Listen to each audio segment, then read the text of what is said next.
You know what I like better than a best of album? A live performance. I love live performances, and I always wonder why bands put out like a best of as opposed to a live album. They both do the same things, and they're both really easy to do.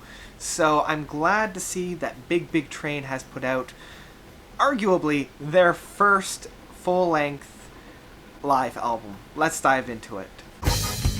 Phoenician expertise. A Stone's Throw from the Line Live by Big Big Train. So Big Big Train is an amazing progressive rock band from the UK. Now this guy was released probably just before the release of Folklore, so there's really only one track off of it, with Sail, which was actually its own EP. So presumably this guy was released right after the full Electric, or the English Electrics Part 1 and 2. So a lot of those songs are on this album, as well as staples from Big Big Train. From their past discography, like the Underfell Yard is on here as kind of a strange place, kind of being in the middle of the first set, as well as the Victorian Brickwork. That guy is on here as well, at least in terms of like past works, but the rest is kind of from that full Electric piece, like the first two. I'm going to talk a little bit about the drawbacks first about this album. Because there's so much going on within any Big Big Train song, you've got a lot of personalities at work here, right?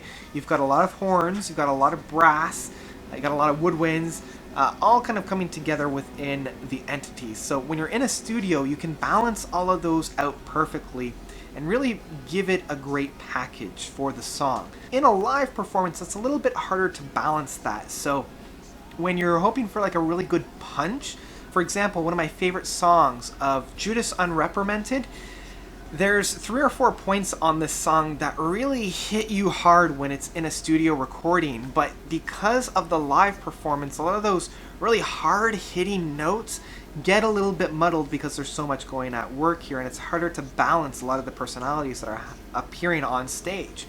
And the same could kind of be said about the Hedgerow, as well as the East Coast Racer. That's the biggest concern on this album. That is made up for from other benefits, like the overall presentation of all the players is just fantastic. Because of all those personalities, they never clash, and they always kind of help enhance everybody else on this album. And they all work together as a team. Like, it does feel more like a family at work than just a band. You can tell that the people behind the scenes have been working very, very hard, and they've been doing this for a long time as well. So it's not just, the one guy on stage with the backup band. This is a unified work between all the players, and I love that.